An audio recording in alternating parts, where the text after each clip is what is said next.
वरदे हरी विठ्ठल श्री ज्ञानदेव तुकाराम पंढरीनाथ महाराज की जय। आपण माझ्या मागे पाहू शकतो आता संत तुकाराम महाराजांची पालखी जी आहे तर ती पुणे शहरात यायला सुरुवात झालेली आहे आणि लाखो भाविकांचा हा सगळा जो सागर आहे तर तो सुद्धा या सगळ्यांचा आता पुण्याच्या दिशेने आपल्याला येताना पाहायला मिळतात। आपण पाहतो की कशा पद्धतीने हे सर्व भाविक जे आहेत ते भक्तिमय वातावरणात या पुणे शहरामध्ये प्रवेश करतायत। लाखो भाविक आहेत, त्यांचा हा जो महासागर आहे भक्तीचा तो शहरात येताना पाहायला मिळतोय।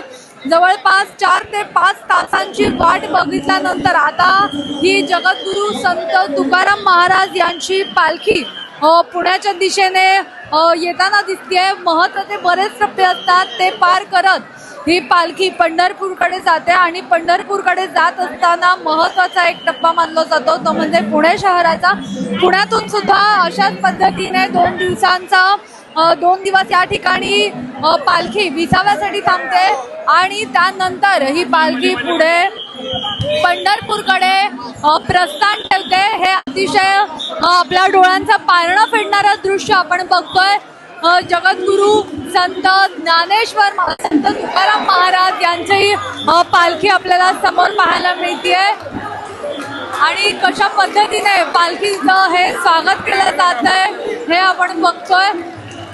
मोठ्या संख्येने हे सगळे भाविक इथे उपस्थित झालेले आहेत।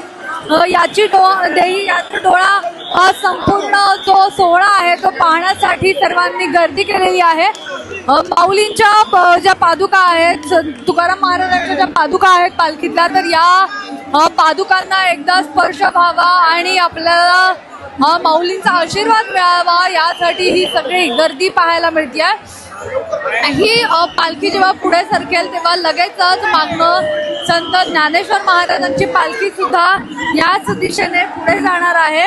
आपण पाहतोय की या बाजूने आता संत तुकाराम महाराजांची पालखी पुढे येते। विठ्ठल नामाचा गजर, टाळ मृदुंगाचा आवाज आणि मागे चालत असलेली जगद्गुरु संत तुकाराम महाराजांची ही पालखी आपण बघतोय। जय जय रामकृष्ण हरी, ज्ञानोबा तुकाराम, ज्ञानबा तुकाराम, कुंडलिक वरदे हरी विठ्ठल श्री ज्ञानदेव तुकाराम, पंढरीनाथ महाराज की जय अशा प्रकारच्या घोषणा इथे दिल्या जात आहेत। अमृताची अवीट गोडी घेऊन हे देहू नगरीतून निघाली सगळी जगद्गुरु संत तुकाराम महाराज यांची पालखी आज आपल्या लाडक्या ऐतिहासिक आणि सांस्कृतिक पुणे शहरात दाखल होत आहे।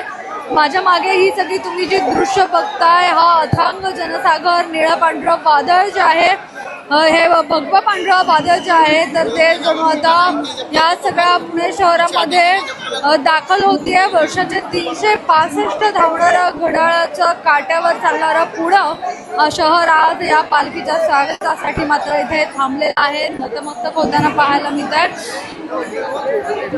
या वारीचं सौंदर्य आपण बघू शकतो। डोक्यावर तुळशीची वृंदावन घेतलेला माऊली, हातात भगवी पताका आणि नाचणारे हे सगळे वारकरी विठ्ठल विठ्ठल नामाचा गजर करतात आणि हातात या भगवा पताका घेऊन आपल्याला पुढे जाताना पाहायला मिळतात। पुणेकरांनी आज नेहमीच आपले मानपमान घाई गडबड सगळं बाजूला ठेवलेले आणि हे सगळे इथे आता पाया पडायला आलेले आपल्याला पाहायला मिळतात। आज साक्षात तुकोबांची पालखी पुण्यात आलेली आहे आणि हे सगळं जे पालखीचं वैभव आहे, शिस्त आहे ही आपल्याला सगळी इथे पाहायला मिळते। अगदी काही वेळामध्ये ही पालखी आता पुण्यात दाखल होईल।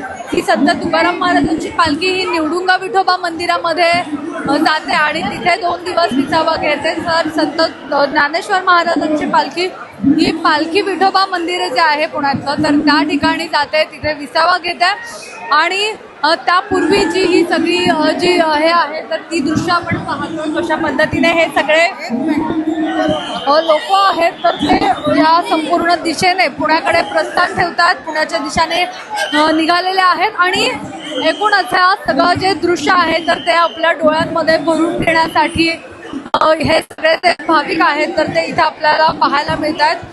ही पालखी आपल्याला जी दिसते ती केवळ लाकडाचे किंवा चांदीचा रथ नाहीये, तर करोडो वारकऱ्यांचं हे देवस्थान आहे. देहूवरून निघालेला हा प्रवास चालण्याची त्यांची ही शिस्त अतिशय थक्क करण्यासारखी असते. न कुठलाही VIP पास, न कुठला भेदभाव, श्रीमंत गरीब, सुशिक्षित असुशिक्षित सगळे भेद वारीत ह्या विरघळून जातात. आणि या दिंड्यांमध्ये जी ऊर्जा आहे ती आपल्याला जगातल्या कुठल्याच मॅनेजमेंटमध्ये दिसत नाही. ही सगळी दृश्य आपण आता इथे बघतोय. इथून पुढे गेल्यावर सुद्धा रांगोळ्या ज्या आहेत त्या रांगोळ्यांच्या पायघड्या घातलेल्या आहेत आणि ही संपूर्ण जी पालखी आहे तर ती पालखी आता पुण्याच्या दिशेने रवाना होते. आपण दाखवण्याचा प्रयत्न करतो आणि लवकरच या पादुका ज्या आहेत तर त्यांचं आपण दर्शन घेण्याचा प्रयत्न करणार आहोत. कॅमेरा पर्सन स्वप्नील जावळेसह मी मोना येनपुरे, सिविक मिरर, पुणे.